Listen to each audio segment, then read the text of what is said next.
जब आपके बाप की हुकूमत हो, जब आपका बाप किसी डिक्टेटर की गोद में बैठकर आया हो और जब आपका बाप दुनिया की मदद लेकर अपने मुल्क पर बादशाहत करने के ख्वाब देखता हो और फिर आप अपने बाप की लेगेसी को पूरा करते हुए हुकूमत में आए और एक डिक्टेटर से बदतरीन सूरत हाल पैदा कर दें, जब आप दहाइयों पर मुहित एक हुकूमत करें और आप समझें कि यहां पर आपकी दुनिया अब अमर हो गई है और आप इस दुनिया को छोड़कर नहीं जाएंगे, आप इस दुनिया में कामयाबी के झंडे गाड़ने आए हैं और आप यहां पर इन नर्म और मुलायम बिस्तरों पर सोने आए हैं, तो याद रखें एक दिन अवाम का होता है। वो दिन जब अवाम की हुकूमत होती है, वो दिन वो अवाम जिसे आप हमेशा से इस्तहसाल करते आते हैं, वो अवाम जिसे आप कुचलते आते हैं, वो अवाम जिसको आप कीड़े मकोड़े समझते हैं, वो अवाम जिन्हें आप ये बताते हैं कि आपका हक है कि आप पैदा हों और कुचले जाएं, वो अवाम आपके नर्म और मुलायम बिस्तरों पर आकर सोती है। याद रखें जब आप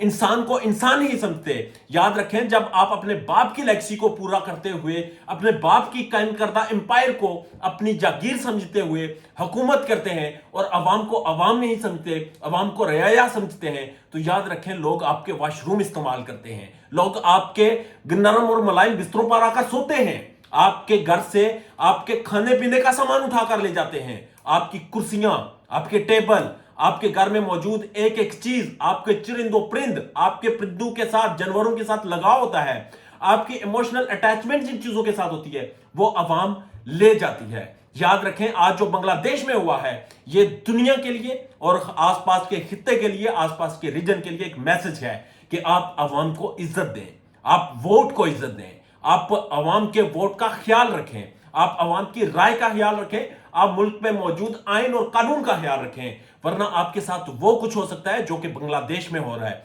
याद रखें बांग्लादेश की जो इस वक्त खातून वजीर आजम थी हसीना वाजिद, उन्होंने अपने बाप की लेगेसी को पूरा करते हुए वहां 1300 से ज्यादा गैर सरकारी फिगर्स के मुताबिक मुबैना तौर पर 1300 से ज्यादा लोगों को कुचल डाला। उन्होंने अपना आखिरी जो पैगाम जारी किया था वो ये कहा था कि ये तालिब इल्म नहीं, ये दहशतगर्द हैं और उन दहशतगर्दों को कुचल दिया जाए। याद रखें वो दहशतगर्द जिन्हें करार दिया गया था, वो जिन्हें कहा गया था कि तुम लोग दहशतगर्द हो, तुम तालिब इल्म नहीं हो, तुम लोगों को कुचलना वाजिब है, उन लोगों ने हसीना वाजिद के नर्म और मुलायम बिस्तर पर कब्जा किया। उन्होंने उनके घर की तमाम अशिया को उठाकर ले गए और वहां का आर्मी चीफ जो कि एक बाजुरत इंसान निकला, जिसने अपनी आवाम के खिलाफ गोली चलाने से इनकार कर दिया और फिर हसीना वाजिद को अल्टीमेटम दिया कि 45 मिनट हैं, मुल्क छोड़ो, निकलो। वहां की वजीर आजम, वो खातून जो अपने बाप के इक़्तिदार को अपनी जागीर समझ बैठी थी, वो खातून वहां सर दुम दबाकर एक फौजी हेलीकॉप्टर में अपनी तकरीर की कोशिश करने के बावजूद तकरीर किए बगैर वहां से निकल गई और बांग्लादेश की आवाम इस वक्त हसीना वाजिद के घर पर, उनके सरकारी दफातर पर पहुंच चुकी है और मुकम्मल कंट्रोल हसीना वाजिद से छीन लिया गया है। इस्तीफा हसीना वाजिद ने मजबूरी में फौजी हेलीकॉप्टर में बैठकर लिखा है और इस वक्त बांग्लादेश एक फौजी डिक्टेटर के रहमो करम पर है, जिसने ऐलान कर दिया है कि वो अगले 24 घंटों के अंदर एक अबूरी हुकूमत बनाएगा। उसने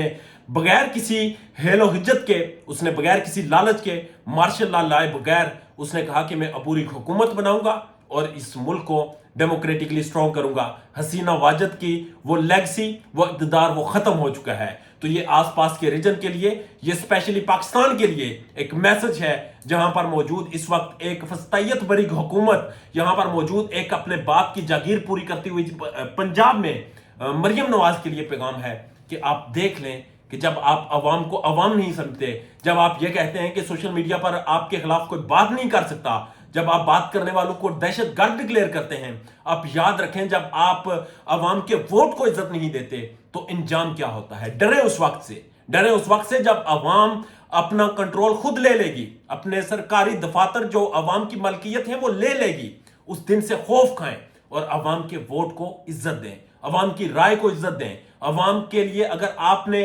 लीगली इलीगली किसी भी तरह से इक़्तिदार की राहदारियों में पहुंच चुके हैं तो अपने लिए, अपने बक्से भरने के लिए कोशिश ना करें, क्योंकि हसीना वाजिद के जो बक्से भरने की कोशिश की गई थी वो बक्से अवाम लेकर चली गई है और आज आप भी उसी नक्शे कदम पर चलते हैं। आपके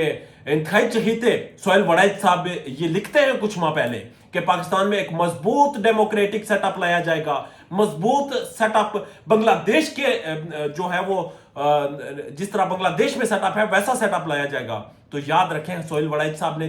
جس بنگلہ دیش کے قصیدے پڑھے تھے, جس بنگلہ دیش کی حسینہ واجد کو اسٹیبلشمنٹ کی سپورٹ ہونے کا یقین دلایا تھا اور کہا تھا کہ پاکستان میں ویسا سیٹ اپ آئے گا, ویسا سیٹ اپ آ چکا ہے. اور آج حسینہ واجد کا جو انجام ہوا ہے کہیں وہ انجام آپ کا بھی نہ ہو. اجازت دیجیے. اللہ